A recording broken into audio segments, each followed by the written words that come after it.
자, 오늘 두 번째 팩트는요. 굉장히 중요한 얘기입니다, 여러분. 졸속 국정 후폭풍이라는 제목을 달아봤습니다.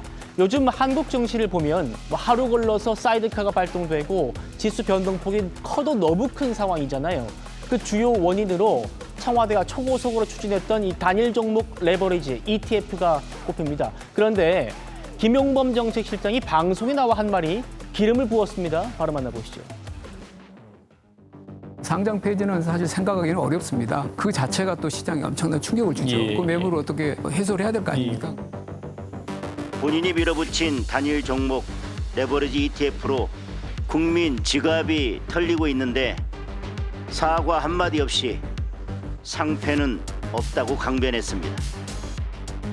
그런데 올 한 해 37번 사이드카가 발동되었고 더군다나 이 레버리지 ETF가 상장된 6월 이후에는 6월 한 달만 10번입니다. 이틀에 한 번 거리고 여의도 한국거래소가 강원랜드보다 지금 더한 투기판이 된 것입니다. 2억 원을 벌었다고 해서 전치사주에 중상을 입은 분들 기쁜 소식이 있습니다. 삼전닉스 레버리지 ETF 도입 이후에 저는 가만히 있었는데 2억 원 홀랑 까먹고 말았습니다. 너무 아파하지 마시기 바랍니다. 아이고, 김재원 최고위원께서는 웃는데 웃는 게 아니죠. 2억 원을 까먹었다. 지금 뭐 한국거래소가 강원랜드보다 더한 투기판이 됐다 이런 말이 나옵니다. 오늘 손석우 교수님 모시고 집중적으로 좀 분석을 해보겠습니다. 교수님, 네. 정책실장 얘기 들어보면 뭐 일단 만들어놔서 뭐 어쩔 거냐. 이제 어쩔 수 없다라는 식의 반응이어가지고요. 야당도 저렇게 비판하고 네티즌들 또 소위 이제 개미들도 비판을 하는 것 같습니다. 어떻게 보세요?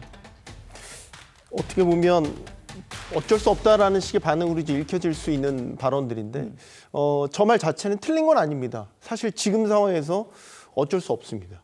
그러니까 상장 폐지는 현실적으로 가능하지 않다라는 겁니다.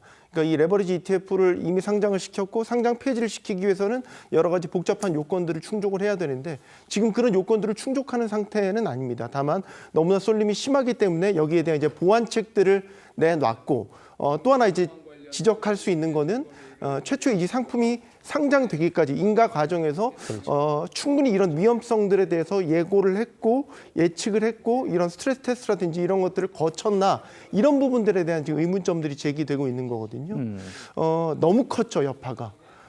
지금 화면에도 나오고 있지만 레버리지 ETF가 도입되고 나서 지금 시장의 출렁임이 개인 투자자들 입장에서 감당하기 힘들 정도로 굉장히 커졌습니다. 예. 사이드카, 서킷 브레이커가 더 큰 변동성이 나타날 때 작동하는 건데요.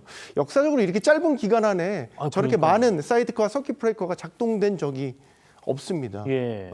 감당되지 못할 정도 이 상황이 만들어질 때까지 그러면 사전에 어느 정도 준비를 하고 예측을 했었나 그런 부분에 있어서 투자자들이 아쉬움이나 하소연을 여기서 하고 있다고 생각을 합니다. 예, 출렁임이라는 표현을 써줬어요. 그러니까 ETF가 이 시장이 나고 나서 이후에 사이드카만 19번이 발동됐고요. 서킷 브레이커만 또 5번이 작동이 됐습니다.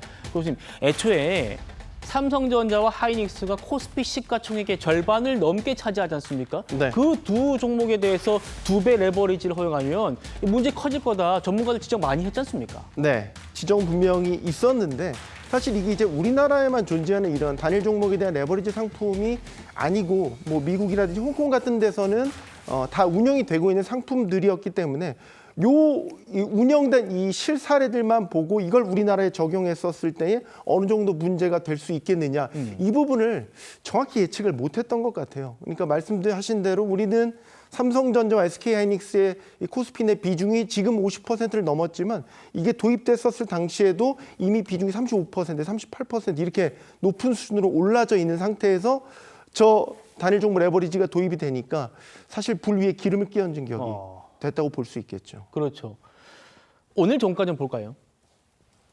지난달에 우리 코스피가 9,300까지 찍었었습니다. 그런데 뭐 한 달 동안 쭉쭉쭉 빠졌죠. 오늘 종가는 6,500선을 무너졌습니다.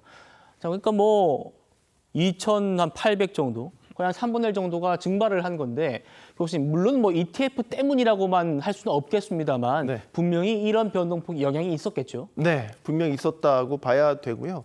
사실 우리의 외국인을 비롯해 기관들도 그렇지만 가장 많이 사고 팔고 하는 종목이 삼성전자와 SK하이닉스 두 종목입니다. 코스피 시가총액 비중의 절반을 넘어선다는 게 그냥 바로 이거를 보여주는 것이죠. 저 9,300 찍고 나서 지금 7,000선 아래로 내려온 게 불과 한 달이 채 걸리지 않고요. 그렇죠. 그 이전에 레버리지 ETF가 상장됐던 5월 그때는 정말로 이 반도체 투심을 비롯해 삼성전자, 하이닉스에 대한 투심이 최절정에 달했었을 때에 상장이 딱 된 겁니다. 그리고 나서 지금 한 달 안에 저렇게 많이 빠진 거죠. 그 코스피 하루 변동률이라는 게 있습니다. 네. 저 상장 레버리지 ETF 상품이 상장되고 나서 하루 변동률이 2%대에서 5%로 2배 가까이 늘어나 버렸거든요.